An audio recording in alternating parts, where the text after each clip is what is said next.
ويسر لي أمري واحلل عقدة من لساني يفقهوا قولي أما بعد alhamdulillah kepada Allah Subhanahu Wa Taala dengan kasih sayang Allah Subhanahu Wa Taala yang melimpah ruah pada kita yang tidak pernah jemu-jemu. Allah Taala titipkan segala nikmatnya pada kita dan mudah-mudahan kita sama-sama memanfaatkan nikmat yang Allah berikan ni untuk kebaikan kita. Mudah-mudahan kita sama-sama berkumpul di syurga nanti setaman insya-Allah. Amin. Yang dikasihi Cikgu Safizi, nyawa kepada program kita. Tonggak pada program kita 360 hari, takkan tak ada satu hari pun. Puan Maimun dan sahabat-sahabat yang lain. Mudah-mudahan kita sama-sama boleh manfaat pada hari ini. Kalau kita tengok kepada kitab tafsir kita tu, tafsir Ibn Katsir tu, dia sekejap aja kalau kita nak bincang ni. Tengok, dalam berapa muka surat je? Ya, dalam 2, 4, 6, 8 muka surat je. Tapi kita hari ni saya nak merujuk kepada sirah sikit. Sebab antara istimewa sikit surah ni pada hari ini ialah dia sebut nama sahabat. Nabi sebut nama sahabat. Okey, kita berkenalan dulu dengan surah Al-Bayyinah. Nak berkenalan surah Al-Bayyinah ni kita kena baca tafsir Al-Munir. Tafsir Al-Munir. Dia latar belakangnya sedikit panjang. Daripada Ibn Katsir. Ibn Katsir dia tidak menceritakan latar belakang surah ini. Baiklah. Surah Al-Bayyinah adalah surah Madaniyah.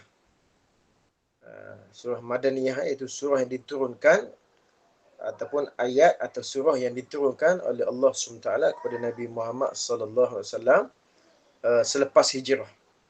Walaupun turun di Mekah, tetapi dia tetap nama Madaniyah kerana dia turun selepas hijrah. Ya. Dan ayat-ayat yang turun sebelum Nabi hijrah 13 tahun, walaupun tidak turun di Mekah, ada kadang ayat turun di Taif, tapi dia tetap nama Makkiyah. Sebab dia sebelum hijrah. Itu antaranya lah. Dan surah ni dinamakan Al-Bayyinah kerana dia dimulakan dengan firman Allah Ta'ala dengan perkataan antaranya disebut tu dalam ayat pertama tu, surah Bayyinah. Al-Bayyinah. Lam yakunil ladhina kafaru min ahli kitab wal musyrikin mufakin hatta ta'tiyahumul bayyinah. Datang kepada kamu nanti apa nama dalil bukti yang nyata. Sebelum sebelum datang bukti yang nyata tu, orang kafir dia tak beriman lagi. Dia sudah beriman. Musyrik Nasrani dan Yahudi sudah beriman pada Taala. Tapi setelah datang kebenaran nyata, dia jadi sesat. Tu terbalik terbalik. Okeylah. Jadi surah ni dinamakan Bayyinah tu antaranya sebab itulah. Dan maksudnya mereka tidak akan berpisah dari suasana kekufuran mereka dan meninggalkan syirik sehinggalah mereka bertemu hujah yang jelas dan nyata. Kemudian selain daripada surah Bayyinah, surah ini juga dinamakan surah Bariyah dan juga dinamakan surah Lam Yakun. Surah Lam Yakun. Okey, apa hubungan surah ini dengan surah sebelumnya, iaitu surah Al-Qadar? Saya ringkaskan di sini antaranya setelah Allah Ta'ala sebut tentang kemuliaan Al-Quran, tentang malam Al-Qadar, maka jawabnya ini bila Quran itu turun, orang kafir tanya kenapa Quran diturunkan, maka jawabnya adalah kerana orang kafir tidak mahu melepaskan diri mereka dari kekufuran sehingga datang bukti dan hujah yang jelas. Sebab tu Allah Ta'ala turunkan surah Al-Bayyinah. Jadi Al-Quran diturunkan, kemudian Allah terangkan. Sekarang ni sudah ada nyata, bukti yang nyata, yakni Al-Quran. Jadi setelah diturunkan, perbincangan dalam Al-Qadar, maka ayat ini nak membincangkan tentang kebenaran yang terdapat dalam Al-Quran. Jadi ia seolah-olah menjadi motif yang melatari turunnya Al-Quran sebagaimana yang dinyatakan dalam surah Al-Qadar. Tujuan nak baca, tujuan suruh baca, tujuan memuliakan Quran, ini untuk menjadikan bukti kepada orang-orang minta bukti Antara orang kafir, yang ini ahli kitab, dan orang musyrikin mengatakan bahawa mereka tidak akan meninggalkan agamanya, ini agama mereka, Nasrani atau Yahudi atau musyrikin, sebelum datang hatta ta'tiyahumul bayyinah, sebelum datang kepada mereka bukti yang nyata. Sekarang, nah ini bukti nyata ni, bayyinah. Okey, kandungan surah ini dia ada 3 lah. Yang pertama sekali, hubungan antara ahli kitab, ini Yahudi dan Kristian, dan orang musyrikin dengan risalah Nabi SAW. Yang pertama. Yang kedua, menetapkan matlamat utama beragama, yang ikhlas. Mukhlisina lahuddin. Wa ma umiru illa liya'budullah mukhlisina lahuddin hunafa wa yuqimus salata zakat. Nanti kita bincang nanti. Yang ketiga, tentang kesudahan orang kafir dan orang beriman. Lepas bincang tentang ikhlas, Allah sebut innal ladzina kafaru min ahli kitab wal musyrikina fi nar jahannam khalidina fiha ulaika syarrul bariyah. Innal ladzina amanu wa salahat ulaikum innal ladzina kafaru syarrul bariyah, innal ladzina amanu khairul bariyah. Syarrul bariyah sejahat-jahat manusia, khairul bariyah sebaik-baik manusia. Okey, kelebihan surah ini. Ni kelebihan surah ini.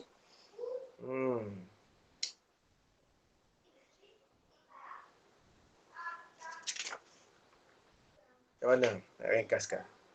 Dalam tafsir, dua tafsir, 3-4 tafsir ni semuanya ringkas. Cuma saya nak kaitkan dengan sahabat yang Nabi sebut dalam surah ini. Diriwayatkan oleh Imam Ahmad, dalam ni pun ada, dalam Al-Bayyinah pun ada. Tak apa, saya bacakan saya bacakan tafsir Ibn Katsir yang ada buku tu, muka surat 666 tu. 666 puan tengok yang ada buku tu. Surah Al-Bayyinah ni surah itu Imam Ahmad meriwayatkan bahawa Anas bin Malik berkata Rasulullah SAW bersabda kepada Ubay bin Ka'ab, Inna Allah amarni an aqra alaika lam yakunil ladzina kafaru min ahli kitab. Sesungguhnya Allah memerintahkan aku amarni an aqra alaika, membacakan kepadamu ataupun mengajarkan kepadamu lam yakunil ladzina kafaru min ahli kitab. Lalu Ubay bertanya kepada Nabi sallallahu alaihi wasallam. Ubay bertanya kepada Nabi sallallahu alaihi wasallam, apakah dia menyebut namaku kepadamu wahai Rasulullah? Maka kata Nabi sallallahu alaihi wasallam, benar. Lalu Ubay menangis. Dan hadis ini juga diriwayatkan oleh Imam Bukhari dan Muslim dan juga Imam Tirmizi, An-Nasa'i dari hadis Syu'bah. Hadis ini dalam Fathul Bari ada, Imam Ibn Hajar Al-Asqalani dalam Syarh Muslim ada, Imam Nawawi dalam Tuhfatul Awazi Syarh Imam Tirmizi, oleh Al-Mubarak Puri, dan An-Nasa'i dalam kitab Al-Kubra. Kitab Fathul Bari saya ada, tak Muslim saya ada, Syarh Muslim, Syarh Fathul Bari, Syarh Bukhari saya ada, Tuhfatul Awazi saya ada. Bagus semua ni sebab Imam Al-Ghazali sudah ada terjemahan. Yang saya ada dalam bahasa Arab. Yang ni saya belajar dulu masa belajar di pondok dulu, saya belajar Fathul Bari, saya belajar dengan Maulana Asri. Kemudian cuma saya masa belajar tu, lepas tu dapat tawaran sambung belajar sebab ambil SPM.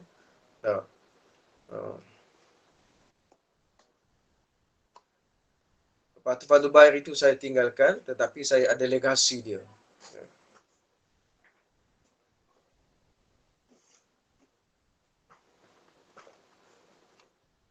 Dalam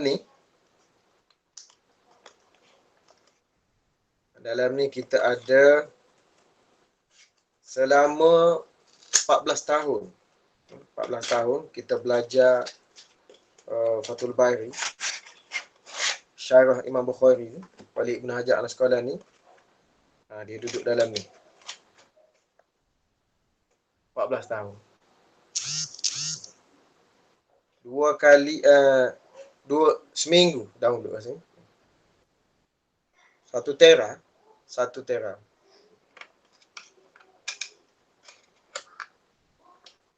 Wallahu alam lah bila nak dengar, tapi kita belajar. Abang yang muliakan sekalian. Nak bukti tu. Pasal apa sekarang nak belajar kena bukti Pasal banyak orang bercakap yang bukan-bukan sekarang. Apa yang kita sebut nanti. Cikgu Zafizi nanti kalau nak lupa nanti hantar buat-buat tanya bukan nak tahu, buat tanya supaya anda beritahu. Okey. Kemudian uh, Ubay bin Ka'ab ni siapa? Kita nak tahu. Siapa dia Ubay bin Ka'ab? Ubay bin Ka'ab ni, sahabat yang semuanya sekalian, dia ni antaranya dalam kitab Auzama'ul Islam Ibra'atu Asyara Qarnan min az-Zamani. Antaranya Ubay bin Ringkas ni yang paling ringkas, buku paling ringkas tentang iktibar kehidupan sahabat-sahabat ni. Nama lengkap dia Ubay bin Ka'ab bin Qais bin Ubaid al-Ansari al-Khazraji. Dia orang Madinah. Dia dipanggil Abu Munzir. Dia ni orang yang terlibat dalam bai'ah Aqabah yang kedua. Aqabah pertama dia tak terlibat. Aqabah kedua terlibat. Aqabah ni perjanjian untuk menjemput Nabi pergi ke Madinah. Yang kemudian dia ni adalah penulis wahyu. Ubay bin Ka'ab. Yang juga dalam juga disebut, saya angkatkan ni dah saya ringkaskan lagi. Dia antara orang yang mula-mula mengajar Al-Quran di Madinah. Kepada penduduk Madinah. Dan dia ni selalu ditugaskan oleh Nabi SAW jadi imam solat di Masjid Nabawi ketika Nabi keluar pergi perang. Atau Nabi Musafir. Dia. Kenapa bukan Abu Bakar? Sebab Abu Bakar selalu keluar. Kalau Nabi keluar, Nabi mesti ajak Abu Bakar. Tapi masa Nabi sakit, Nabi hanya membenarkan Abu Bakar seorang saja menggantikannya menjadi imam solat selama 17 waktu.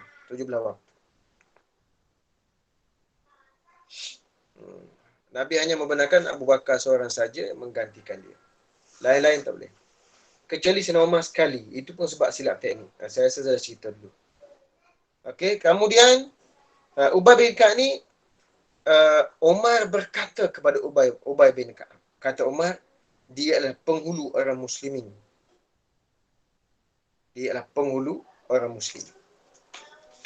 Kemudian Nabi SAW pernah bertanya kepada Ubay bin Ka'ab, wahai Abu Munzir, adakah kamu tahu ayat yang paling agung dalam Al-Quran? Ini hadis sahih, ini hadis Muslim.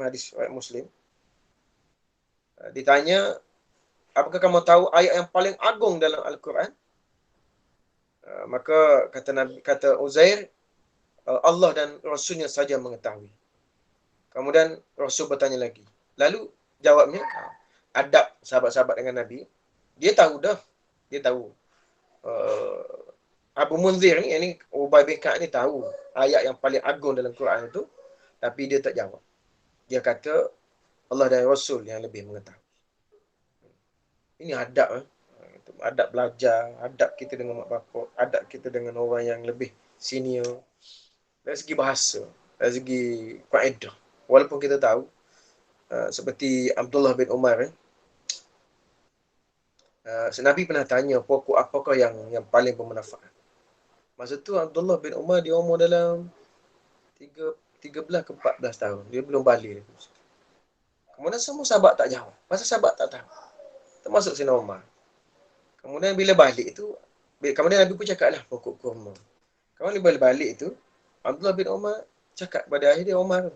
Dia kata, ayah, saya tahu jawapan tadi, tapi saya tak jawab sebab saya tengok orang-orang tua tak jawab. Kata Umar, kenapa kamu tak jawab? Kalau kamu jawab, pada masa tu akulah orang yang paling suka. Itu kaedah lain pula lah. Cuma nak sebutnya, sahabat mulia, kaedah kita menjawab jawapan. Lepas tu macam dalam ceramah kan, saya paling benci lah. Dan paling tak suka. Kalau saya ceramah ataupun orang lain ceramah mengajar, jenis ustaz tu kadang-kadang macam bertanya. Memang jenis bentuk pertanyaan tak? Ada yang jawab, Allah memang kurang hajar. Memang kurang hajar. Itu tidak ada adab dalam majlis ilmu. Kaki belunjuk menghadap kepada penceramah. Itu tak ada adab dalam ilmu. Itu sesahabat Muslim, bacalah perilaku dan kepribadian sahabat-sahabat radhiyallahu anhum terhadap Nabi sallallahu alaihi wasallam. Sebab mereka lah yang terbaik dari segi adab. Kemudian kata dia, Nabi bertanya lagi. Lalu dia jawab. Iaitu dia jawab, Allahu la ilaha illa huwal hayyul qayyum. La ta'khuzuhu sinatun wa la nawm. Sampai ila akhir ayat. Maka setelah itu Nabi pun berkata, mudah-mudahan ilmumu membuatmu bahagia. Dalam riwayat lain sebut, Nabi tepuk dada dia. Dan ketika ni, dalam riwayat ni sebut, Allah memerintahkan untuk aku membacakan kepadamu ni, lam yakuni ya, kait dengan hadis Imam Ahmad ni, maka dia menangis. Dia menangis. Kenapa? Sebab Muslim, orang kalau disebut nama oleh Allah Ta'ala dengan yang baik, bukan macam Abu Lahab, macam Fir'aun, bukan macam Qarun, tu sebut nama juga, tapi itu sebut yang bentuk jahat. Tapi ini sebut dengan nama baik. Masya Allah. Seronok. Ada buku berjilid. 4 jilid.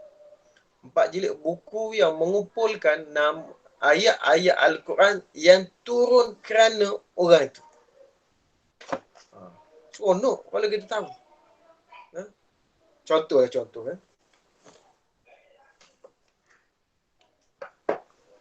Dia susun berdasarkan nama. Contohnya Umrul Qais. Ayat-ayat yang turun disebabkan oleh Umrul Qais. Sebab turun ayat. Ash'as bin Qais.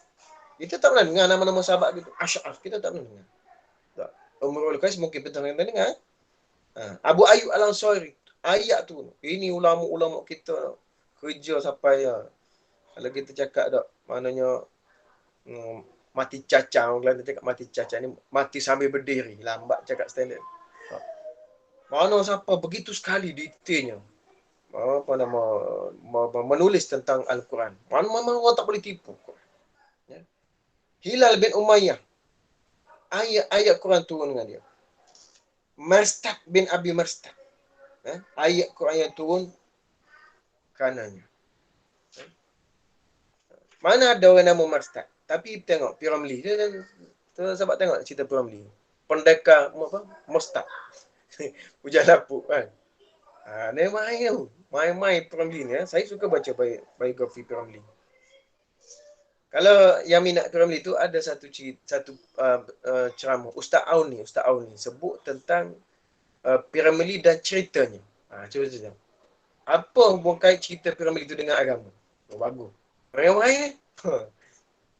Dan lain-lain lagi lah. Ada 4 jilid ni. Ayat-ayat Quran Sayyidina Abu Bakar, Sayyidina Umar tu tak payah cerita lah. Sayyidina Abu Bakar, Sayyidina Umar tu.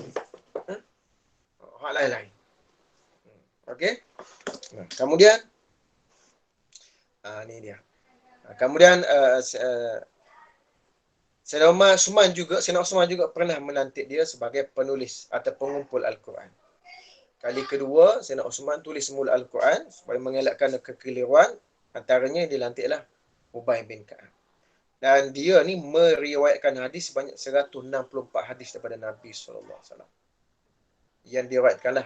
Banyak lagi dia hafalnya. Cuma ulama hadis dah tahu sebanyak itu yang diriwayatkan daripada dia. Dia daripada Nabi itu banyak lagi. Tapi ulama ambil daripada dia 164 hadis Nabi SAW. Detail. Sebab tu orang tak boleh tipu cara Islam. Dan dia meninggal pada tahun 21 Hijrah. Tapi kalau yang dia masuk Islam, macam mana dia masuk Islam? Ubay bin Ka'ab. Ya, kita tahu. Kenapa istimewa dia ni, kenapa Allah sebut nama dia. Mana istimewa dia. Macam Abu Bakar. Kenapa Allah Ta'ala turun banyak ayat. Turun ayat pasal Abu Bakar. Kenapa ayat banyak turun juga tentang Sayyidina Umar. Kenapa ayat turun tentang Banu Aisyah. Ada ayat khusus turun Banu Aisyah. Dan surah An-Nur tu ayat 12. Kenapa? Sebab terlalu istimewa. Antaranya, kalau Ubay bin Ka'ab dia masuk Islam, antaranya sahabat mula ni dia berkembang tumbuh di Madinah dan jauh dari hiruk pikuk kehidupan masyarakat dan luas untuk mencari Tuhan yang mengatur semesta alam ini, kerana sebab itulah dia belajar membaca dan menulis. Dan sebelum Nabi Islam diutus sebagai Nabi dan Rasul lagi, dia sudah mencari Tuhan. Sebab tu antaranya. Sebab tu hidayah ni dia kena cari. Dia tak boleh datang sendiri. Dia kena cari. Nak ilmu. Tak, kena berkorban 1.5 jam. Saya berkorban daripada malam tadi lagi. Oh. Tak, maki paper tak siap lagi. Tak, baca buku ni pasal. Kemudian, sebelum Nabi lantik dia Rasul, dan dia selalu tekun mempelajari beberapa lembaran kitab Taurat. Dia kaji kitab Taurat. Yang mana lembaran itu telah berada di kalangan orang Yahudi yang tinggal berdekatan dengan mereka di Madinah.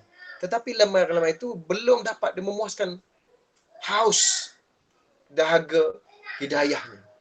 Sebut dalam ni. Dan lembaran itu juga tidak mampu menjawab pertanyaan-pertanyaan yang muncul di alam fikirannya. Sehinggalah banyak ni. Maka sebab itulah akhirnya bila datang Nabi Muhammad SAW, dia pun masuk Islam. Panjanglah cerita saya nak sebut sini. Cerita dia masuk Islam ni. Ada dialog dengan Nabi SAW. Baca sendirilah cerita Ubay bin Ka'ab ni. Hari kita tak pergi kitab tafsir pula.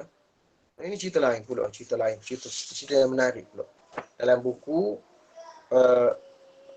Ashabun Nabi SAW. Sahabat-sahabat Nabi Dr. Abu Hamid As-Suhaibani.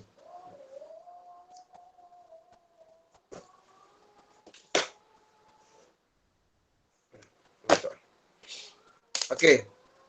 Kemudian habislah itu. Itulah dia Ubay bin Ka'ab. Jadi kita tak baca lagi dalam Syiar Alamun Nubala. Syiar Alamun Nubala 80 jilid. No. Berapa jilid? 18 Syiar Alamun Nubala. Tarikh Dimashq 80 jilid. Kalau Syiar Alamun Nubala itu lagi detail. Dia cerita tentang sahabat-sahabat. Lagi detail. Okeylah. Kemudian habislah itu. Okey, kita masuk kepada surah kita. Bismillahirrahmanirrahim. Dengan nama Allah yang pemurah lagi Maha Penyayang. Lam yakunil ladzina kafaru min ahli kitab wal musyrikin munfakkin hatta ta'tiyahumul bayyinah. Rasulun minallahi yatlu suhufan mutahharah fiha kutubun qayyimah. وما تفرق الذين أوتوا الكتاب إلا من بعد ما جاءتهم البينة وما أمروا إلا ليعبدوا الله مخلصين له الدين حنفاء ويقيموا الصلاة ويؤتوا الزكاة وذلك دين القيمة. Dalam buku Tafsir Ibn Katsir ni dia bagi kepada dua perbincangan. Dua perbincangan. Dalam Buya Hamkah dia bagi tiga. Tiga perbincangan. Dalam Sofatul Tafasir satu je. Satu sekali ram. Sebab dia lebih kepada balarah. Apalah. Dalam Al-Munir ni, Tafsir Al-Munir dia bagi tiga juga. Tafsir Al-Munir pun dia bagi tiga. Tapi dia lagi panjang Tafsir Al-Munir. Pasal dia bincang tentang ikhlas tu lebih panjang. Tapi kita masuk semua sikit-sikit. Sikit-sikit cara ringkas. Okeylah. Maksudnya wahai orang lam yakunil ladzina kafaru. Orang kafir yakni ahlul kitab dan orang musyrikin. Mereka mengatakan tidak akan meninggalkan agamanya sebelum datang kepada mereka bukti yang nyata. Hatta ta'tiyahumul bayyinah. Rasulun minallahi talusufa mutahharah. Iaitu seorang rasul dari Allah. Minallah. Iaitu sufah mutahharah yang membacakan lambaran yang suci. Suci itu macam-macam lah. Ada suci katanya daripada benda-benda yang mengarut, suci daripada kesilapan, suci daripada perubahan dan sebagainya. Itu kita bincang nanti. Wa ma tafaqal ladzina utul kitab fiha kutubun qayyimah. Fiha kutubun qayyimah. Di dalamnya terdapat kitab-kitab yang lurus. Yakni isi yang betul. Wa ma tafaqal ladzina utul kitab illa min ba'di ma ja'atuhumul bayyinah. Dan tidaklah berpecah belah orang yang didatangkan Alkitab kepada mereka, yakni Yahudi dan Nasrani, mereka sudah datang kepada mereka bukti yang nyata. Maksudnya sebelum Nabi datang mereka beriman kepada Allah dan Nabi Musa dan Nabi Isa. Tapi bila Quran datang, dia jadi berpecah belah. Lagi tu, sepatutnya lagi dapat hidayah. Itulah ujian Allah SWT. Kerana orang tidak menggunakan akal ataupun mereka taksub. Mana kita bincang nanti. Dan padahal mereka tidak disuruh kecuali supaya menyembah Allah. Wa ma umiru illa liya'budullah mukhlisin. Tu dalam Mukasir ni tak bincang mana? Sikit. Tapi dalam Al-Munir bincang banyak. Mukhlisin adalah din, iaitu padahal mereka tidak disuruh kecuali menyembah Allah dengan memurnikan atau ikhlas ketaatan kepadanya, yakni kepada Allah, dalam menjalankan agama yang lurus. Mukhlisin lahu din hunafa, agama yang lurus. Iaitu, dan supaya wa yuqimus solah, supaya mendirikan solat, wa yu'tuz zakah, mengeluarkan zakat, wa dzalika ad-dinul qayyimah, dan yang demikian itulah agama yang lurus. Sahabat sekalian, dari segi bahasa, kalau kita perhatikan ni dia agak panjanglah bayan ni, lain daripada yang lain kita bincang sebelum ni. Susunan kaedah, kenapa Allah Ta'ala menggunakan perkataan musyrikin, kenapa gunakan perkataan kafaru dalam bentuk fi'il, itu semua tu ada makna dari segi balaghah. Cuma tu dalam sangat. Cuma saya nak sebutnya, setiap perkataan Allah Ta'ala gunakan dalam Quran itu, kalau ada menggunakan fi'ilnya, ataupun menggunakan isim maf'ulnya, ataupun menggunakan fi'il amarnya, dia bukan saja-saja. Dia ada makna. Ada makna. Sebab tu, bacalah tafsir itu. Bukan satu dua, tapi sekurangnya bacalah satu untuk mengkayakan pemahaman kita terhadap Al-Quran itu. Saya rasa nak sebut juga tentang balaghah tu, tapi terlalu ilmiah lah. Biarlah. Cuma sebut begitulah lebih kurang seperti lalu. Okey, kemudian keterangan tentang keadaan orang kafir dari Ahlul Kitab dan orang musyrikin. Ini kita masuk pada perbincangan sini. Itu Ahlul Kitab ialah orang Yahudi dan Nasrani. Ahlul Kitab dia bukan Kristian. Kristian ni baru. Kristian tu nama baru. Dulu namanya Yahudi dan Nasrani. Yahudi Nasara. Sementara orang musyrikin adalah orang penyembah berhala dan penyembah api. Masuk di Mekah tu penyembah berhala, yang Majusi penyembah api. Dan sebenarnya saya tengok, baca buku kan, seteruk-teruk orang musyrikin dulu tak ada etis. Seteruk-teruk orang musyrikin tak ada etis. Etisnya. Kecuali kebanyakannya ada agama. Ada agama dan ada kepercayaan dan ada keyakinan disandarkan kepada nabi-nabi terdahulu. Apa orang sekarang ni lagi teruk daripada orang dulu. Jahiliah. Pasal apa? Tak ada agama dulu. Tu teruk. Etis ni. Mana ada agama?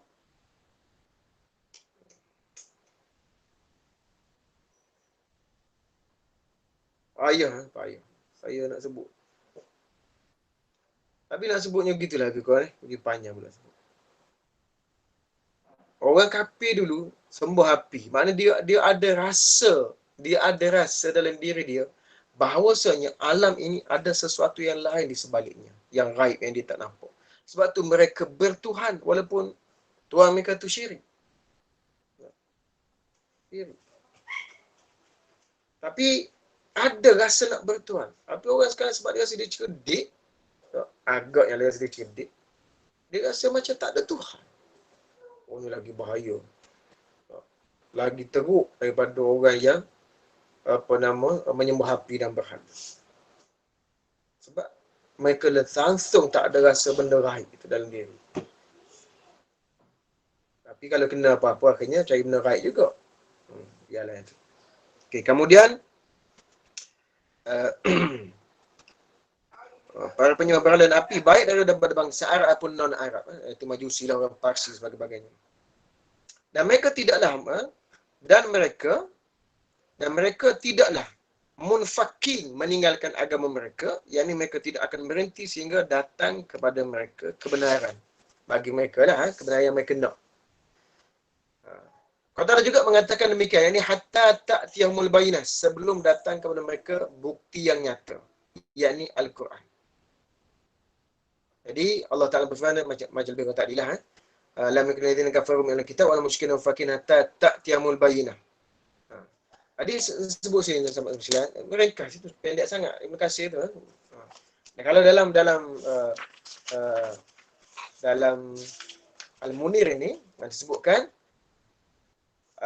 bahawasanya Allah Ta'ala melantik Nabi Muhammad SAW sebagai Rasul untuk sekalian alam. Masuk manusia dan jin. Masuk dan lain lah. Dan serta untuk semua umat dan bangsa. Semua ada di zamannya maupun pada zaman yang akan datang. Baginda juga diutus untuk semua penganut aliran pemikiran dan juga untuk ahlul kitab dan orang musyrikin yang menyimpan aliran agamanya. Firman Allah Ta'ala dalam Al-Quran kafir kita tu, ini orang Yahudi, Kristian yang dan penyembah berhala dari kalangan orang musyrikin, mereka semua tidak mahu beriman kepada risalah Nabi Muhammad dan ingkar kenabian baginda. Sehinggalah datang hujah pada mereka. Okey, stop situ. Melalui ayat tersebut ini perbincangan Al-Munir, melalui ayat tersebut Allah mendedahkan mengenai perangai orang kafir di mana mereka tidak berhenti dari kekufuran dan kesyirikan terhadap Allah Taala sehinggalah datang kepadanya Nabi Muhammad SAW dan Al-Quran yang dibawa oleh baginda. Ini justru baginda dan Al-Quran menjelaskan tentang kesesatan dan kejahilan mereka selama ini. Seterusnya mengajak mereka kepada keimanan kepada Allah yang satu. Tapi masalahnya timbul sini dalam tafsir yang lain pula. Timbul masalah lainnya iaitu bila datang bukti kepada mereka, mereka jadi sesat. Bakal lagi sesat. Contohnya kalau Yahudi. Sebelum Nabi datang, mereka beriman kepada Nabi Musa AS. Tapi bila Nabi datang, mereka seolah-olah menafikan apa yang Nabi Musa cakap dulu. Iaitu akan datang kepada kamu seorang Nabi. Memang dia tunggu pun. Dia beriman pada itu. Tapi bila Nabi datang, hatta tak timbul bayinah. Nabi datang, Allah Ta'ala datangkan bukti yang nyata. Dia jadi kafir. Pasal apa? Pasal dia tak beriman pada Nabi. Maka dia jadi kafir juga terhadap Nabi Musa AS. Sebab tu jadi kufur, keluar daripada Islam. Sama juga Nasrani. Sebelum Nabi datang, mereka beriman kepada ajaran Nabi Musa, Nabi Isa. Mereka menunggu-nunggu kedatangan seorang Nabi. Sebab Nabi Musa sebut dalam Quran, dia rakamkan. Dalam Taurat, dalam Injil pun sudah sebut. Sekolah Isa bin Maryam, ya bani Israel, ya bunaya, ini Rasulullah ilaikum musaddiqan lima baina yadayya at-Taurah wa mubasysyiran bi rasulin ya'ti min ba'di ismuhu Ahmad. Surah Jumaat kita tengok. Nabi Isa sebut begitu. Dan mereka beriman, mereka tunggu. Tapi bila Nabi datang, ciri-ciri kenabian seperti yang ada dalam hadis dalam kitab mereka, Taurat dan Injil, 100% sahih, valid, perfect. Tapi akhirnya mereka kufur kepada Allah SWT. Kufur kepada Nabi SAW. Kufur itu intinya mereka mengingkari, tidak ikut. Sepatutnya mereka beriman. Tapi sebaliknya, bila datang keterangan yang jelas dan nyata, mereka jadi kufur. Sebab tu, kalau misal contoh paling mudah, ada orang kata, kalau kita ni boleh hidup zaman Nabi seronok, boleh jadi sahabat Nabi, boleh jamin syurga, pergi perang Badar. Belum tentu lagi. Belum tentu. Sebab apa? Sebab takut-takut kita hidup zaman Nabi lahir itu kita ada, takut-takut kita jadi asisten Abu Jahal atau penasihat kepada Abu Lahab. Jam. Kita tak tahu. Sebab tu sahabat-sahabat menurut sekalian, di mana kita berada, di situlah kita patut melakukan. Apa yang patut kita buat. Dia kata, alamak, kalau lagi ni, kalau sebab tu, seperti orang Yahudi Nasrani.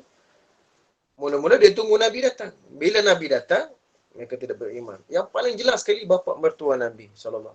Bapa mertua Nabi iaitu Huyai. Huyai bin Akhtab. Bin Huyai bin Akhtab bin Salul. Ayah kepada Bonda Sofiyah. Saya dah cerita tengok kat mana. Tapi banyak kali dia cerita rasanya. Dia dah tahu dah Nabi itu Nabi. Wallahi dia kata kepada adik dia. Dia pergi dengan adik dia masa Nabi sampai ke Madinah. Duduk di kubur, dia pergi tengok. Betul tak ni Nabi? Seperti yang disebutkan orang Arab. Seperti yang disebut oleh Ka'ab. Ka'ab bin apa nama tadi kita bincang dia dah sebut dah. Dia dah mengajar di Madinah. Sebab dia masuk Islam. Dia beritahu Nabi ni begini. Dia pergi. Dia pergi tengok. Kemudian dia balik. Petang dah balik. Kemudian duduk tu, adik dia tanya, Seperti adik dia tanya, apa pendapat kamu bang tentang orang yang kata Nabi itu betul ke dia Nabi? Dia duduk, dia kata, Wallahi. Dia sebut, Wallahi. Itulah Nabi yang dijanjikan dalam kitab Taurat dan Injil. Wallahi dia sebut. Tapi dia sebut pula, Wallahi, aku tidak akan beriman sekali-kali kepadanya. Kerana dia bukan Yahudi. Ni bahaya. Taksub kebangsaan ini bahaya. Taksub bangsa, taksub kepada sesuatu dengan melampau, tak boleh. Tak boleh. Taksub tak boleh. Pada mazhab, kepada apa saja, kepada guru, kepada siapa. Sebab dia akan membelakangkan kebenaran. Itu bahaya. Dia sebut tu, Wallahi, dalam riwayat sebut. Dia betul-betul Nabi. Sebiji seperti dalam Taurat dan Injil. Tetapi, demi Allah, aku tidak akan beriman kepadanya. Sebab dia bukan Yahudi. Bahaya. Jadi sepatutnya bila kebenaran datang, dia makin bertambah keimanan. Tapi kebenaran datang dia lagi jadi kufur kepada Allah SWT. Bahkan dia tu lebih teruk daripada orang musyrikin. Sebab apa? Sebab orang musyrikin dia tak tahu. Cara Mekah, orang Arab Mekah, dia tak tahu. Sebab dia tak baca Taurat dan Injil. Dia tak pernah baca. Sebab tu dia sebut Ummi tu macam Nabi tu sebut Ummi. Sebab Nabi tak pernah membaca Taurat dan Injil. Tapi mereka ni dah baca dah Taurat dan Injil. Dah tahu dah ciri-ciri Nabi tu begini, mukanya begini, perangai je begini, rambutnya begini, itunya begini, bersih, detail. Ada cop kenabian di belakangnya begitu begini, semua detail. Diikuti oleh orang yang begini, begitu begini, pengikutnya tak ada murtad. Tapi bila kebenaran datang, mereka lari. Maka itulah besarnya kemurkaan Allah Ta'ala kepada mereka. Ini dalam apa nama, dalam Buya Hamka sebut. Kurang begitulah. Saya ringkaskan. Okey, kemudian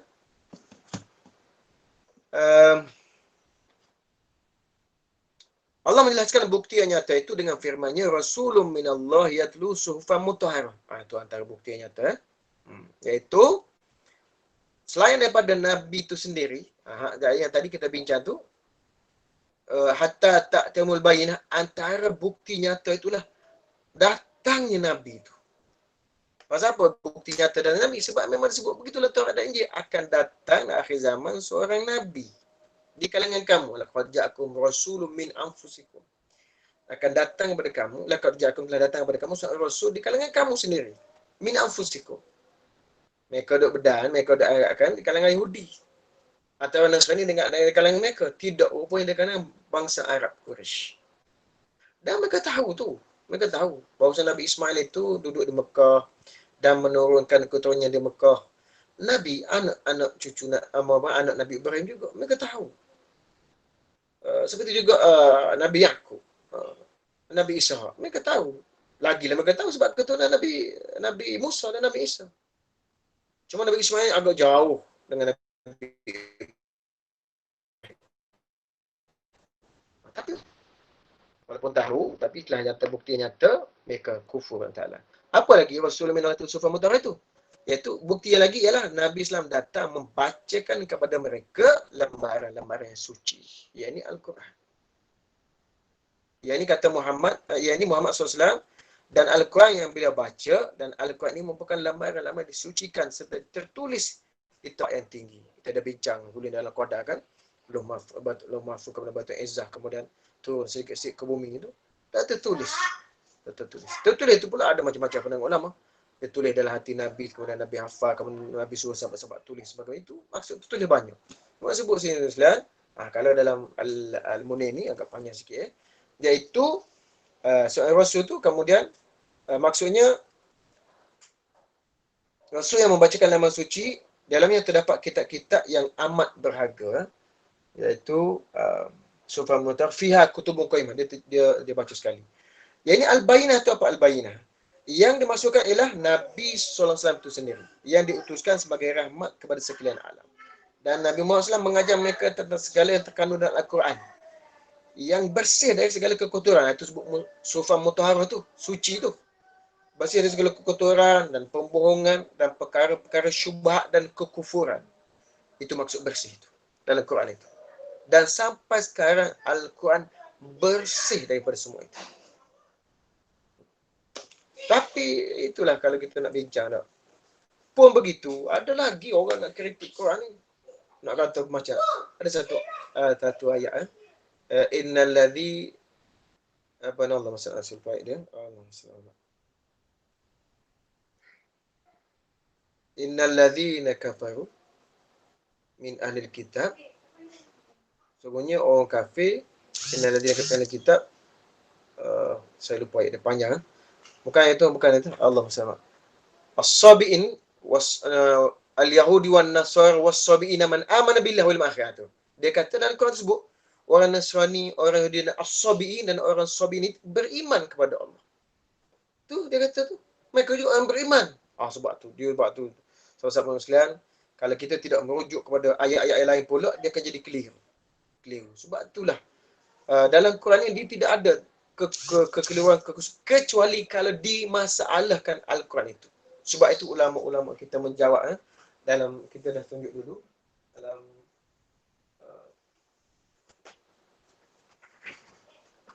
Ibnu Qutaibah menyebutkan dalam ni tentang ayat-ayat ataupun Al-Quran yang kononnya ada pertentangan dengan Al-Quran. Kononnya. Kalau di sini banyak contohnya tentang kesaksian roh. Dia nampak, dia nak cari kesulitan. Walaupun dah ada keterangan nyata, tapi dia sengaja nak cari pasal. Contoh dah saya buat. Contohnya dah, bila Allah Ta'ala sebut dalam Quran tentang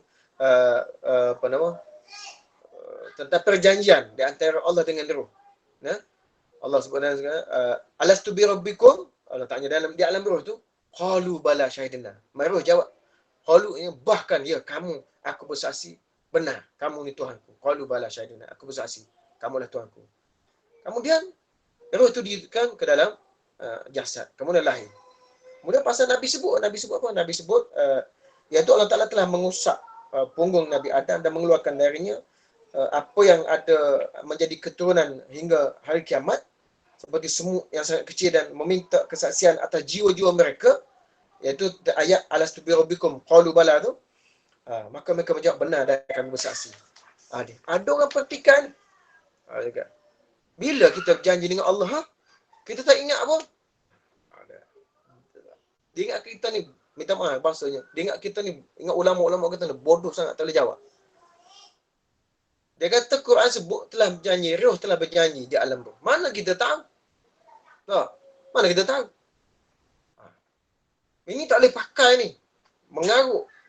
Sedangkan Quran sebut, dalil ni pun apa nama sebut, wa ma kunna mu'adzibina hatta nab'atha rasulah.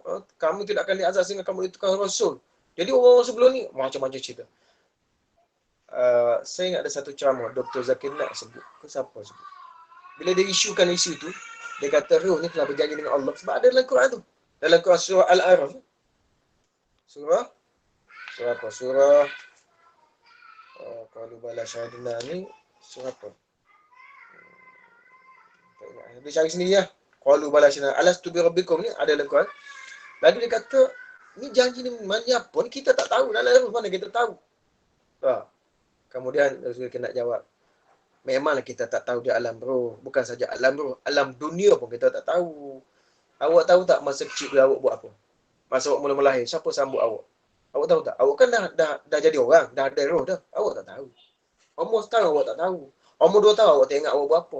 Umur 3 tahun. Siapa ingat umur setahun? Umur 2 tahun, umur 3 tahun. Cikgu tadika pun kita tak ingat dah dulu.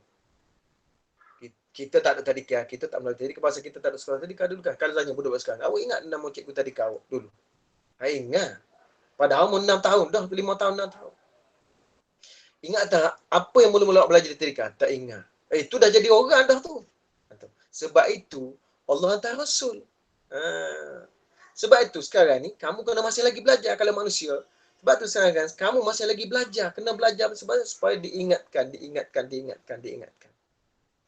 Begini, sepatutnya begini. Dulu kamu kecil gini.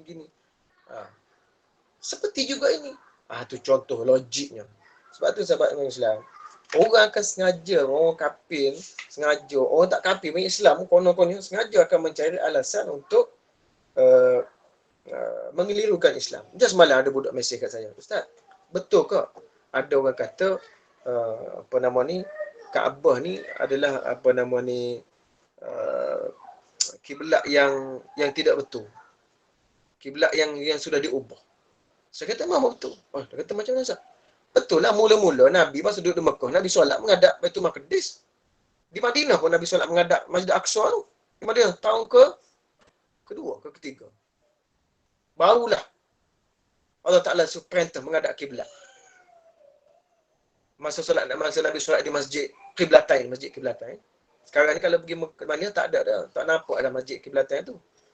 Pasal dia dulu ada 2 mihrab, sekarang ada satu yang menghadap kiblat. Pasal dulu ada 2 orang salah dia menghadap ke Masjid Aqsa. Orang pergi solat situ.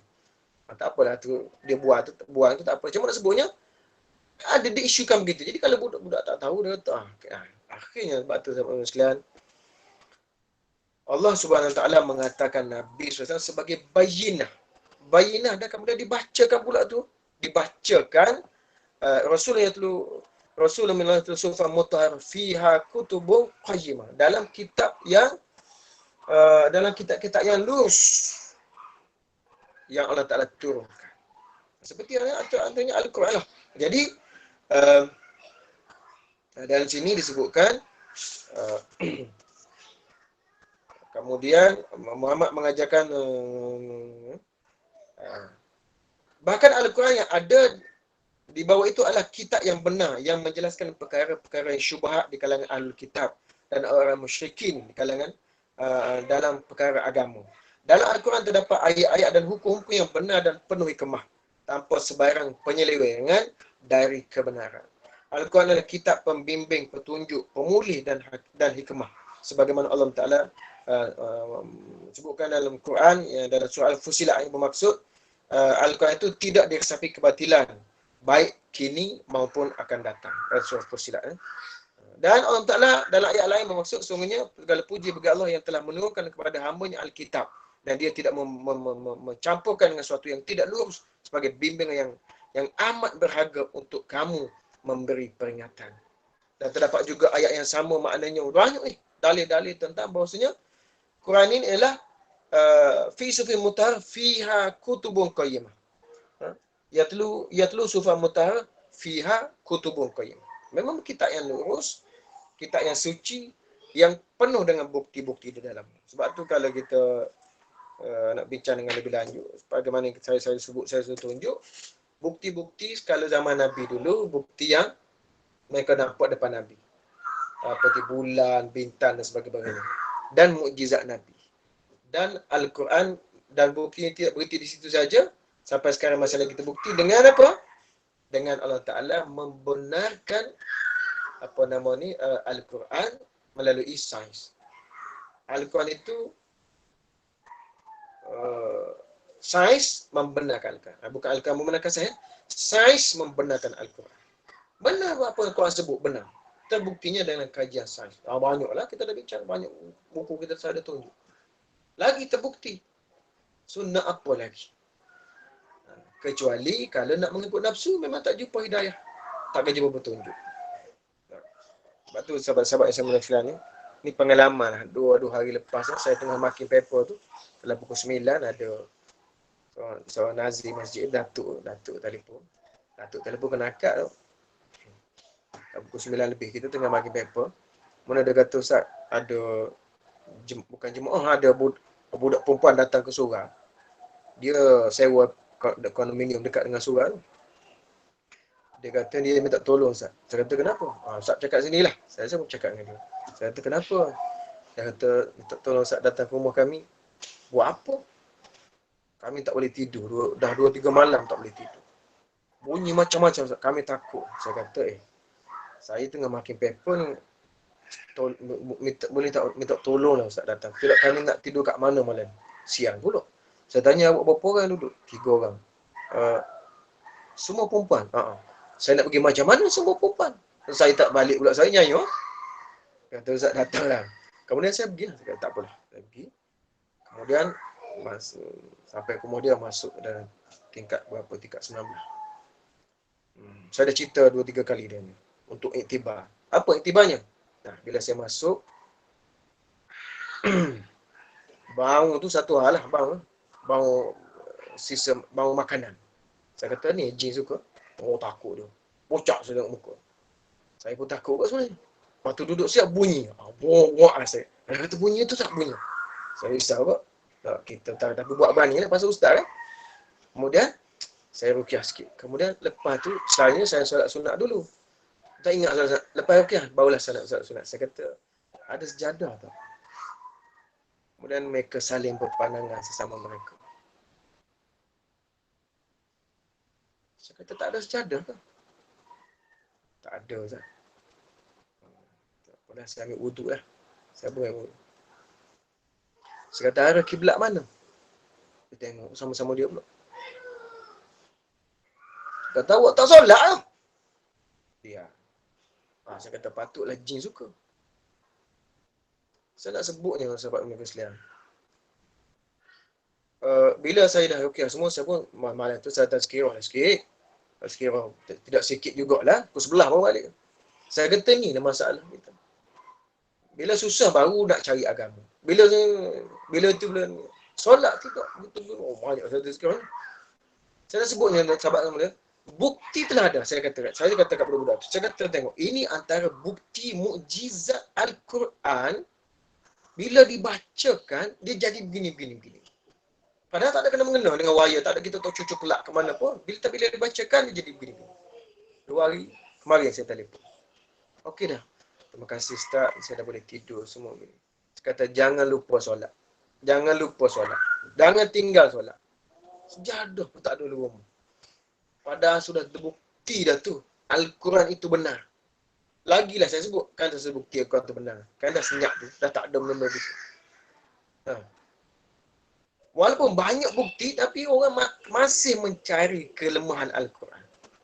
Sebab itulah, saudara-saudara sekalian, bila orang tak suka ni, dia macam-macam alasan. Macam orang nak bercerai. Ya. Orang nak bercerai. Masa bini dia gorengkan, dia tanya udang. Udang tak ada? Tak ada. Bahasa dia tahu dah kita. Masuklah udang sekali-sekala. Esok bini masuk udang. Dia tanya ketang pula. Ketang tak beli? Lama tak beli ketang. Udang je beli. Ketang tak beli. Padahal dia tak suka ini dia. Dia cakap, Nabi yang udang lah, ketang lah, ikan lah, itulah, inilah. Alasan lah ke. Sama juga dengan agama Islam. Dia tak suka dengan Islam, akhirnya dia cuba cari kesalahan. Supaya dia tak payah buat ibadat.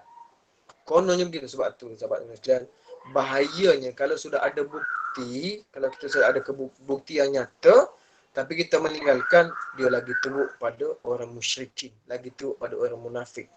Sebab tu orang munafik lagi teruk daripada orang kafir. Sebab tu orang munafik ni dia fid-darkil asfali minan nar. Dia duduk di neraka yang paling bawah. Sebab apa? Sebab dia mempermainkan agama. Macam mana seorang Yahudi, dia tahu dah Nabi tu kebenaran, tapi dia buat juga benda kufur, dia mengingkari pada sebagainya. Dia akan duduk di tempat yang paling teruk.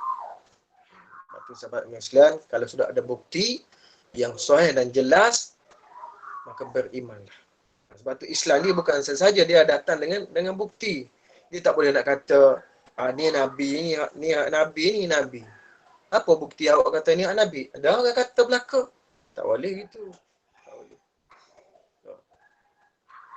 Dia kena ada bukti. Macam saya dua. Aziz kita sebut tak teringat. Saya dua. Sebut pasal capal, lambang capal. Lambang capal tu baru lah, bukan zaman sahabat tak ada, zaman tabi'in tak ada, zaman Imam Syafi'i tak ada, zaman Imam Ghazali tak ada. Imam Ghazali tahun 600, lama tu. Tak. 600 ke 400 Imam Ghazali. Imam Ghazali lebih kurang dalam tahun 600. Imam Ghazali Abu Hamid Al-Ghazali 437. Imam Al-Ghazali tahu berapa dia? Allah. 36. Abu Hamid Al-Ghazali dia tahun 457 Hijrah. Lahir di Tabran, lahir di tahun 450 Hijrah. Dia wafat tahun 500. Imam Ghazali. Tak ada lagi masa tu. Tiba-tiba sekarang ni ada lambang capal. Lepas tu berkah. Sampai teruk, sampai tak boleh buat masuk tandas. Pasal apa? Pasal berdosa kalau masuk tanah, ini lambang capal. Apa gitu, dahsyat betul. Tak. Kalau pakai serban tak apa pun nak masuk tanah. Padahal serban tu lagi sunnah daripada selipar. Macam-macam sebut. Bila orang tanya mana dalilnya, ni kan hak Nabi, apa nama, kebanggaan Nabi. Jadi kita tak boleh macam-macam tuan-tuan, mengarut-mengarut. Wallahu a'lam. Cuma nak sebutnya Islam dia ada dalil. Dia ada dalil. Dia tak boleh kata sebenarnya sebab orang buat belakang. Ini kan selipar Nabi. Orang tahu mana selipar Nabi gitu. Nabi pakai selipar ke tak? Tidak. Serban Nabi banyak jenis. Ha. Kalau kita nak bincang sunnah Nabi lah, macam-macam. Macam-macam. Oh, ni sunnah Nabi ni pakai capar macam tu. Sesuai ke tak dengan zaman sekarang? Saya pernah beli dulu selipar. Tak boleh pakai, cabut. Tercabut. Masa mula-mula keluar glamour. Nak tengok selipar. Kan begitu. Dia bukan masalah selipar tu. Selipar tu Nabi pakai, dia kebetulan. Tapi dia tetap mulia sebab dia sentuh badan dengan Nabi. Tapi kita tidak boleh memuliakan selipar tu. Apalagi memuliakan lambang dia. Yang kita muliakan sunnah Nabi tu. Sunnah Nabi tu. Ada ulama kita sebut, kalau buat pertunjukan kita panggil pameran, jubah Nabi lah, pedang Nabi lah, selipar Nabi, ramai pergi, bayar pergi lagi. Tapi kalau yang mengajar hadis Nabi tak pergi pula. Orang belajar Bukhari, Muslim, berapa orang yang pergi? Pergi tidur. Oh, tapi kalau nak tengok selipar Nabi, ramai pergi. Mana satu ni sunnah yang lebih penting? Kalau kita kata tengok selipar Nabi tu sunnah, mana lagi lebih penting? Belajar di Nabi ke begitu? So, kalau kita nak sebut yang tu pula panjang cerita lah. Semua nak sebutnya sahabat mereka sekalian. Sunnah Nabi ialah kita belajar hadis Nabi SAW. Buat apa yang Nabi buat. Ingat tak? Sunnah Nabi banyak pakai baju perang ke sunnah Nabi? Kenapa kita tak pakai baju besi? Baju besi kan sunnah Nabi kalau pakai pergi perang. Kenapa mana minat tu tak pakai baju besi pergi solat? Pakai baju besi pergi solat. Macam. Lepas tu, dia kadang-kadang meraihkan sesuatu ni. Saya ni tidak pandai sangat. Dia dah baca sikit. Ada satu buku bagus kalau dia baca. Ini tesis PhD. Tesis PhD Dr. Yahya bin Ibrahim Al-Khalil. Tajuk dia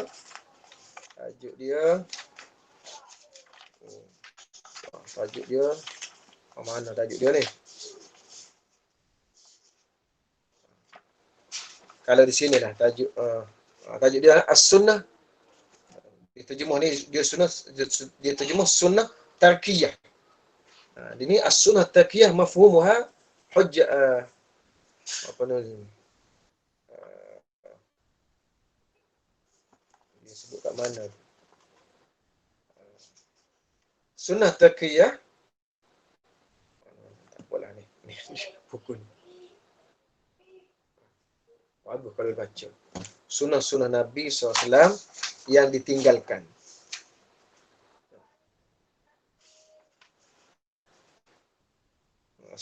As-sunnah tarkiyah mafhumuha hujjiyatuha wa atharuha.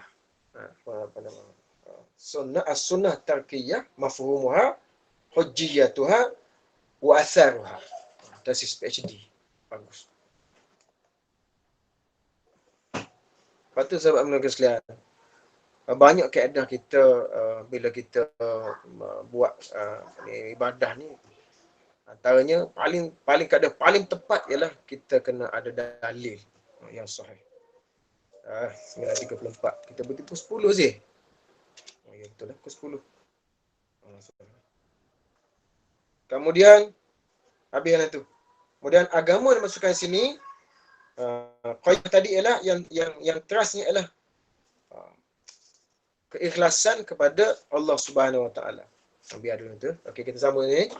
Kemudian ayat seterusnya, perselisihan mereka hanya terjadi setelah datangnya pengetahuan kepada mereka. 968 yang ada buku. Wa ma tafarraqal ladina utul kitaba illa min ba'di ma ja'atumul bayyinah, dan tidaklah berpecah belah orang yang didatangkan Alkitab kepada mereka melainkan sesudah datang kepada mereka bukti-bukti yang nyata. Ayat ini seperti firman Allah Taala, wala takunu kal ladina tafarraqu wa ikhtalafu min ba'di ma ja'ahumul bayyinah, ja'umul bayyinat wa ulaika lahum azabun azim. Dan janganlah kamu menyerupai orang yang bercerai-berai dan berselisih sesudah datang keterangan yang jelas kepada mereka. Mereka telah orang mendapat siksa yang berat. Mereka maksud di sini adalah umat-umat yang menerima kitab-kitab sebelum kita, yakni Taurat dan Injil. Ini Yahudi dan Nasrani. Setelah Allah menyampaikan dalil-dalil dan bukti-bukti yang nyata kepada mereka, malah mereka berselisih dan terpecah belah dalam memahami apa yang dikehendaki oleh Allah dari kitab-kitab itu. Mereka banyak berselisih sebagaimana yang disebutkan dalam hadis. Antaranya, hadis yang biasa kita dengar tu panjang, innal yahudu ikhtalafu ala ahda wa sab'ina firqah, hingga akhir hadis, kulluha finnar illa wahidah. Siapa dia? Ma'ana ali wa ashabi. Jadi maksudnya orang Yahudi akan terpecah kepada 71 golongan, sedangkan kaum Nasrani terpecah 72 golongan.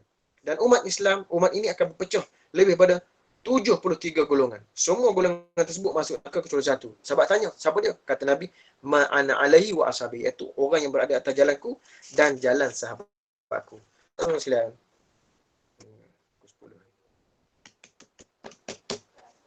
Maksudnya begitulah, lebih kurang. Dia ikut sunnah Nabi lah nak cerita. Macam kita dah bincang minggu lepas, maksud banyak itu macam dalam qada khair min alfi syahr, maksudnya sebutan 1000 tu maksudnya banyak, bukan 1000.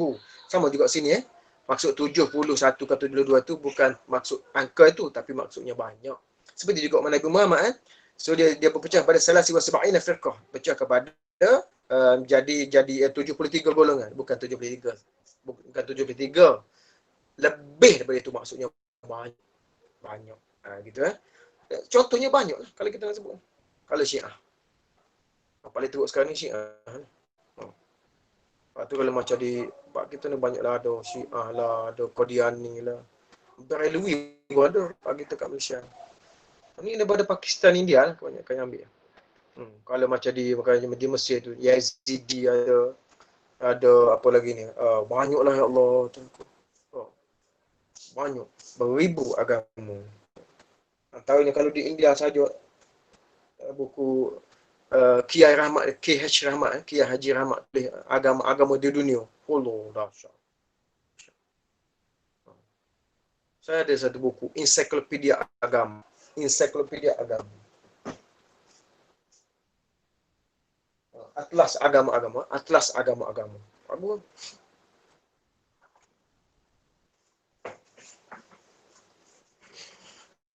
Tapi ini Atlas agama. Harga dia pun bagus tu. Harga dia 200.5. Ni saya masa tu saya nak sangat saya beli kat Malaysia lah. Di Jakarta tak sampai ni. Di Jakarta dia bagi 10, dia ada 10 set. Ada 10. Harga dalam 3 juta 6 juta 3 juta. Kita lebih kurang. Bagus. Dah lah ni agama-agama dunia. Bagus kalau boleh buku ni seronok. Pasal dia ada gambar warna-warni. Dia ada gambar warna-warni, dia ada keturunan dia sebut di mana tempat lahir agama tu. Seronok. Seronok. Seronok. Kalau baca agama-agama di dunia. Banyak agama dunia. Dia pecah banyak. Yahudi. Tengok Nasrani berapa ya? Katolik. Protestan lah, Katolik lah, New Protestan, Old Testament, macam-macam sekali benda. Itu sahabat yang menemukan sekalian, tak boleh nak pergi dah 39. Okey, ini baru satu ni. Kalau kita nak sebut yang sebut dalam Al-Munir ni, tentang ayat-ayat apa nama wa ma tafaqalina illa min ba'di ma ja'alul bayyinah, iaitu kata dia, maksudnya janganlah kamu berduka cita wahai Muhammad terdapat ahli-ahli kitab pecahan dan perselisihan mereka bukanlah kerana kekeliruan yang ada pada mereka. Sebenarnya perpecahan tersebut berlaku selepas jelas dan nyata bagi mereka kesahihan dan kebenaran yang datang kepada kamu. Pelik Patutnya bila datang kebenaran orang jadi elok. Ni lah datang kebenaran mereka lebih pecah. Dulu beriman macam sebut tadi lah. Kemudian bila Nabi datang, jadi datangnya pembimbing ke jalan agama yang benar dan keterangan jelas itu, Nabi Muhammad SAW, baginda datang membawa Al-Quran yang sama seperti mana sifat dan watak yang termaktub kitab mereka. Apabila Allah mengutuskan mereka, apabila Allah mengutuskan Nabi Muhammad SAW, mereka berpecah dalam agama. Antara mereka ada yang beriman, ada yang kufur, dan mereka sepatutnya bersatu atas ajaran agama yang sama, istiqamah menurut agama Allah dan contoh ini mencontohi Rasulullah sallallahu alaihi wasallam. Sepatutnya begitulah, sepatutnya tidak terjadi perpecahan. Kemudian sahabat sekalian, yang terakhir, ayat terakhir, wa ma umiru illa liya'budullah mukhlishina lahuddin. Dan padahal mereka tidak disuruh kecuali supaya beribadat kepada Allah dengan memurnikan ketaatan kepadanya, yakni kepada jalan agama. Dan dalam ayat lain Allah sebut wa ma arsala min qablika min rasulin illa nuhi ilaihi annahu la ilaha illa ana fa'bud. Dan kami tidak mengutus seorang rasul pun sebelum kamu Muhammad, melainkan kami wahyukan kepadanya bahawa tidak ada ilah yang berhak untuk diibadahi selain Allah, dan maka beribadahlah kepadaku, yakni menyembahlah kamu semua kepadaku. Kerana itulah dalam firman Allah Ta'ala, Allah berfirman hunafa, yakni lurus menuju agama tauhid dengan menjauhi syirik. Ini sebagaimana yang telah firmankan, walaqad ba'asna fi kulli rasul, dan semua rasul itu sungguhnya untuk setiap manusia ni fi kulli ummatin rasul anibudullah wajtanibut taghut. Semuanya mengajarkan kepada menyembah Allah dan menjauhi taghut. Dan Allah Ta'ala berfirman, wa yuqimus solah wa yu'tuz zakah, wa yadinu wa dzalika dinul qayyimah, dan supaya mereka memberikan solat, mengeluarkan zakat, dan yang demikian itulah agama yang lurus. Sikitlah sebelum kita tutup pada bab ini. Dalam buku tafsir Al-Munir ini disebutkan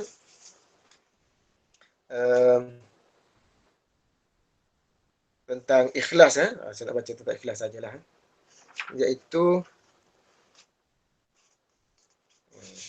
li'abudullah mukhlishina lahuddin ini, di sini disebutkan, sementara ayat ini pula, ayat yang disebutkan ini menjadi dalil bahawa setiap perkara yang diwajibkan mestilah dengan niat. Wa ma umiru illa liya'budullah mukhlishin. Menjadi dalil bahawa setiap perkara disebutkan dengan niat. Antara itu hasil dari kombinasi dua ayat ini, wajib niat wuduk. Berdasarkan ini, setiap perkara diperintahkan tidak dapat lari dari niat.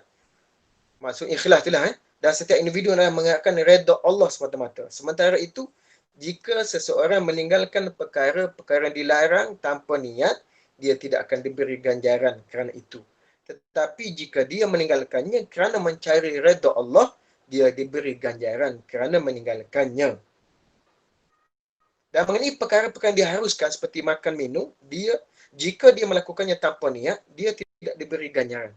Tetapi jika dia melakukannya kerana mencari redha Allah, seperti menjadikannya sebagai sumber kekuatan untuk menjalankan ketaatan atau ibadat kepada Allah, maka barulah dia diberikan pahala. Maksudnya, kalau kita buat baik dengan niat. Itu ada berbagai pandangan ulama lah. Ada ulama mengatakan kalau kita tinggalkan kemungkaran, kalau kita tak niat pun kita tetap dapat pahala. Tapi kalau kita buat baik, kita kena niat. Niat mendapat redha Allah SWT. Sama juga dengan benda harus. Makan. Kalau kita makan sekadar nak kenyang sebab lapar, ada ulama mengatakan tak dapat pahala sebab dia benar. Tapi kalau kita niat makan kerana buat ibadat kepada Allah, makan kerana kita supaya boleh kerja cari halal, kita dapat pahala. Sebab tu panjanglah perbincangan ikhlas ni pula. Dia sebab yang saya mulakan sekian 43 dah. Kita berhenti di situlah dulu. Di situ.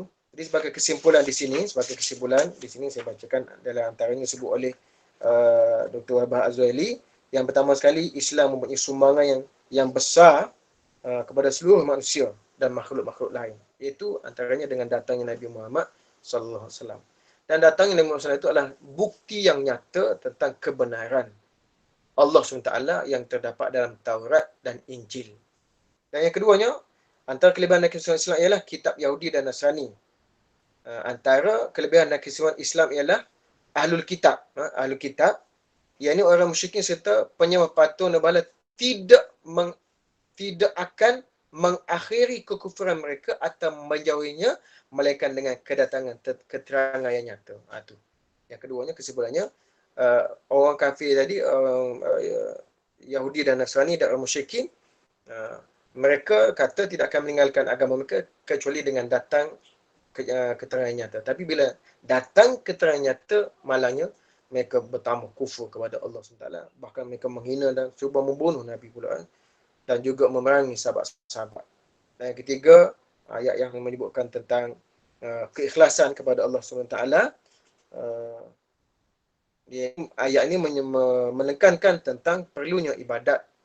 Kita tidak boleh dikesampingkan kecuali hanya kepada Allah Subhanahu wa Ta'ala sahaja. Di sini yang ada 2, 3, 4 perkara ni. Itu dari segi keadaan bahasa pula ni panjang pula. Tapi menarik perlu bincang. Tapi tak apalah. Jadi sekali saya lah sahabat yang sekalian. Saya rasa saya bercakap ni agak tu sebab dia panjang. Saya pun banyak tengok buku ni. Harap kita dapat sama-sama lah dapat ambil lah mana-mana yang dapat ambil tu. Yang tak dapat ambil macam mana? Wallahualam. Kali tu saja. 15 minit lagi kita bagi peluang untuk sahabat berbincang. Zee, kembali kepada penerbit rancangan.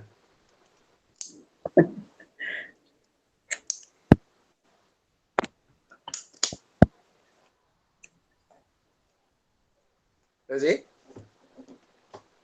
Sudah. Tak bunyi pula. Dah nak tutup share kitab tadi. Terima kasih Ustaz. Semoga dapat manfaat daripada kuliah kita hari ini.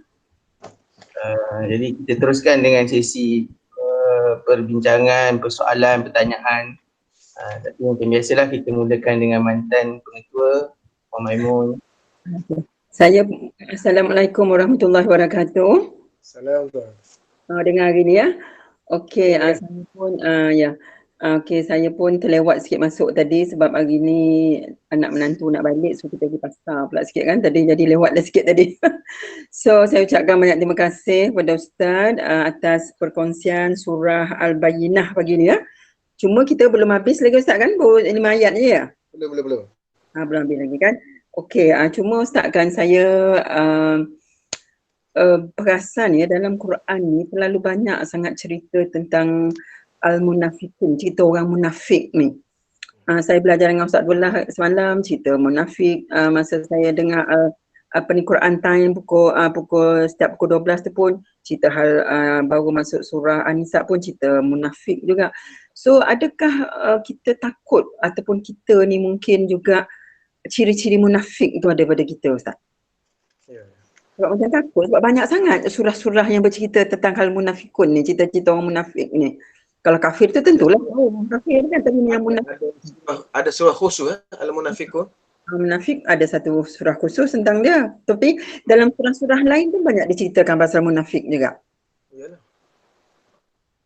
So agak kenapa agaknya Allah banyak mengingatkan kita tentang munafik ni Ustaz? Yang pada saya setakat yang saya baca Puan, okey juga soalan tu kita boleh recall apa kita baca. Kalau kita perhatikan antara penyebab rosaknya agama ni bukan sebab orang kafir. Yang paling bahaya perosak agama orang munafik. Contohnya kalau Syiah tu sampai sekarang dia jadi perosak agama yang diasaskan oleh Abdullah bin Ubay, bapa munafik. Abdullah bin Sabah ni dia bukan sahabat, dia hidup zaman Sayyidina Abu Bakar. Dia ada zaman Nabi. Abdullah bin Sabah ni. Dia ni pengasas ajaran Syiah. Dia menuhankan Sayyidina Ali dan sebagainya, mengkafirkan sahabat-sahabat. Sampai sekarang ni orang Islam berperang dengan kita ni, orang Sunnah, orang Islam berperang dengan orang Syiah. Dahsyat. Kita berperang dengan orang kafir tak selama macam tu. Perang salib dah berhenti dah. Tapi dengan Syiah sampai hari ni kita berperang. Di Pakistan, di Afghanistan, di Iraq, di Iran, di Yaman, di Syria, di Lebanon, di Malaysia. Malaysia pun cuma kita di Malaysia tak perang fizikal, kita perang hujah. Perang hujah. Tu tengok kalau tengok apa nama antaranya ceramah Ustaz Nasim. Bila dia ceramah, ada saja orang Syiah bangkang. Lepas tu dia tinggal, dia tanya dia tinggal, bukan nak dengar. Dia bukan nak tahu pun, dia nak hentam je. Sampai sekarang. Lepas tu dengan ajaran-ajaran sesat yang lain, dengan Qadianinya, dengan Berelwinya, dengan ayah pempong, macam-macam segala mak nenek. Tu semua munafik ya. Orang ini golongan munafik. Dan antara ciri-ciri munafik juga ialah idza qumtum ila solah qamu kusala. Bila dipanggil solat, dia bangun juga tapi bangun dekat dalam malam-malam. Tu ada dalam takut ada dalam diri kita tu. Itu kita risau. Dan kata Nabi SAW, antara tanda-tanda orang munafik ialah orang yang selalu meninggalkan solat subuh dan isyak berjemaah. Ah. Bagi lelaki. Pasal apa? Tanda-tanda munafik itu meninggalkan solat subuh dan isyak berjemaah. Pasal orang munafik ni zaman Nabi tu dia ingatkan isyak kan gelap. Malam kan subuh kan gelap. Dia ingatkan Nabi tak tahu. Jadi dia tak pergilah. Kalau Zuhur dia pergi, dia awal pergi Zuhur. Pasal cerah. Sebetulnya. Asal cerah. Maghrib cerah lagi orang Arab, maghrib cerah lagi walaupun dah masih nampak yang merah-merah kan. Setelah hilang merah tu dah habis maghrib kan. Dah tenggelam matahari dah tenggelam, nampak merah tu jadi masuk maghrib. Bila hilang tu dia masih cerah lagi sebab negara Arab. Dia pergi tu sebab cerah. Sebab orang nampak dia ni ada. Tapi isyak yang subuh tak ada pasal gelap. Lepas tu saya buat andaian kalau saya kuliah kat masjid, saya kata kalau orang munafik ada zaman sekarang, dia akan datang masjid pasal apa? Pasal cerah ni maghrib isyak, subuh isyak ada lampu. Dulu orang munafik tak pergi masjid sebab dia anggap Nabi tak nampak pasal tak ada lampu, pasal gelap. Dan sekarang kalau orang munafik ada lagi, dia akan datang pasal ada cerah, ada lampu. Tapi kalau tak datang juga, wallahualam, apa dia orang ni tak tahu. Tapi ciri-ciri munafik adalah orang selalu meninggalkan solat subuh berjemaah dan isyak berjemaah. Lepas tu sekurang-kurangnya berjemaahlah dengan anak dan isteri sekurang-kurangnya. Okey. InsyaAllah. Terima kasih banyak Ustaz. Nanti boleh sampaikan. InsyaAllah sama-sama. Oh ya.